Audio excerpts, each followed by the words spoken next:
আসানসোল শিল্পাঞ্চলের যত সাংবাদিক বন্ধুরা আজকে এসেছেন প্রত্যেককে আমাদের কালচারাল অ্যান্ড রিটেইলিং ফোরামের পক্ষ থেকে অনেক ধন্যবাদ এবং কৃতজ্ঞতা জানাই। আজকে মূলত দুটি বিষয় আপনাদের মারফত আসানসোল সহ পশ্চিম বর্ধমান জেলার মানুষদের কাছে আমরা নিয়ে যেতে চাই। আসানসোল সাংস্কৃতিক উৎসব এবং আসানসোল ইন্টারন্যাশনাল ফিল্ম ফেস্টিভ্যাল, এই দুটি বিষয় নিয়েই আজকে মূলত আমাদের এই সাংবাদিক সম্মেলন। আমাদের মাননীয় সভাপতি জিতেন্দ্র তিওয়ারি তিনি এই বিষয়ে প্রাথমিকভাবে বলবেন, তারপর আমরা এই বিষয়ে বেশ কিছু পয়েন্টস আছে সেগুলো আমরা বলবো এবং আমাদের যে পোস্টার সেটা লঞ্চ করব। প্রথমে আমি অনুরোধ করব আমাদের শ্রদ্ধেয় সভাপতি জিতেন্দ্র তিওয়ারিকে এই বিষয়ে কিছু বলতে এবং আপনাদের মারফত পশ্চিম বর্ধমানের সাধারণ মানুষের কাছে এই বার্তাটি পৌঁছে দিচ্ছে। ইতিমধ্যে আপনারা জেনেছেন যে 4 জানুয়ারি থেকে 4 ফেব্রুয়ারি টু 7 ফেব্রুয়ারি আসানসোলে আমরা আসানসোল সাংস্কৃতিক উৎসব করতে চলেছি। এর দুটো পার্ট আছে, একদিকে নৃত্য, গান, আবৃত্তি, অঙ্কন প্রতিযোগিতা এসব চলবে।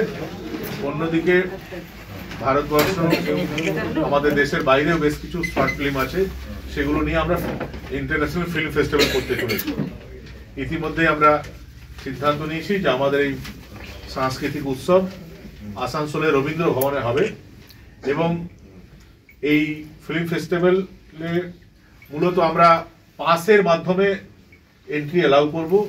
কোনো এন্ট্রি ফিজ থাকছে না, কোনো অর্থের বিনিময়ে কাউকে আমরা অ্যালাউ করবো না। কিন্তু যারা পছন্দ করেন ফিল্ম ফেস্টিভ্যাল আসতে চান, ম্যাক্সিমাম লোককে আমরা চেষ্টা করব যে আমাদের পাস দিয়ে তারা যাতে আসতে পারেন সেই চেষ্টা আমরা করব। এবং আজকের এই সাংবাদিক সম্মেলনে আসানসোলের শিল্পী, সাহিত্যিক, বুদ্ধিজীবী বলতে যাদেরকে আমরা চিনি জানি, তাদের মধ্যে সিংহভাগই আজ উপস্থিত আছেন। তাদের উপস্থিতিতে আজ এটা হচ্ছে এবং আমাদের আজকের অফিসিয়ালি আমাদের যে পোস্টার লঞ্চিং সে কাজটা আজকে হবে। তার সঙ্গে সঙ্গে যেহেতু গতকাল মকর সংক্রান্তি আমরা স্নান করেছি এবং মকর স্নান মানেই হলো পিঠে পুলি, তো সেটাও আমরা সামান্য নিজেদের মধ্যে পিঠে আমরা খেয়েছি। যারা সাংবাদিক বন্ধু এখনো গ্রহণ করেননি, এই সাংবাদিক সম্মেলন পর তারা গ্রহণ করবে। আনুষ্ঠানিকভাবে আমি বলবো যে আমাদের যারা সিনিয়র আছে তাদের হাত দিয়ে আমাদের যে পোস্টার প্রকাশ সেটা করা হবে।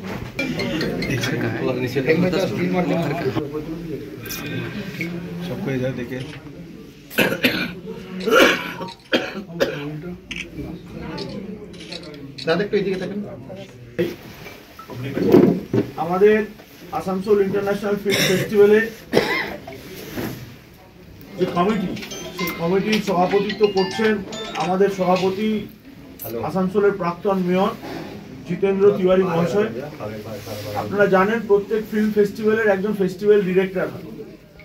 আমাদের ফেস্টিভ্যাল ডিরেক্টর হচ্ছেন শিলা দত্ত, উনি ন্যাশনাল অ্যাওয়ার্ড উইনিং একজন film director, producer for film division NFDC, ex film censor board member, jury member of Indian panorama IFFI Goa, selection committee member film division.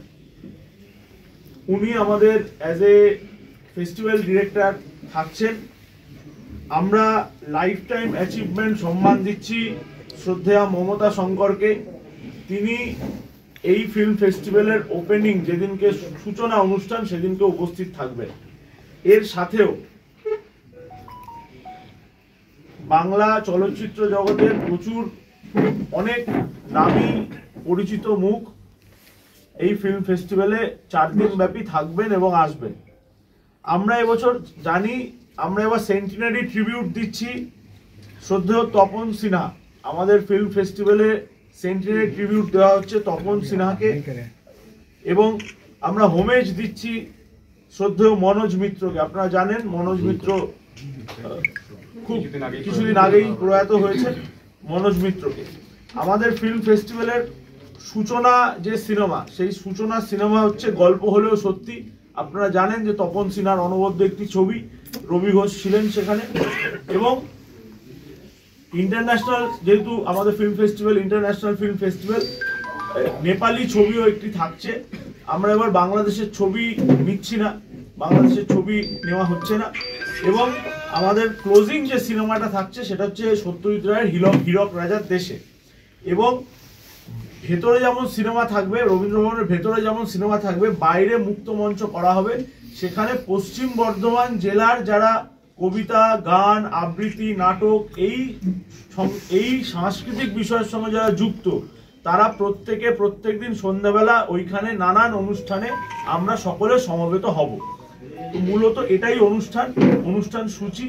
এবং আমরা এই 4 দিন অত্যন্ত ভালো এবং সুন্দর একটা ফিল্ম ফেস্টিভ্যাল সাথে সাংস্কৃতিক একটি উৎসব আসানসোলবাসীর জন্য উপহার দিতে চলেছি আমাদের সভাপতির নেতৃত্বে।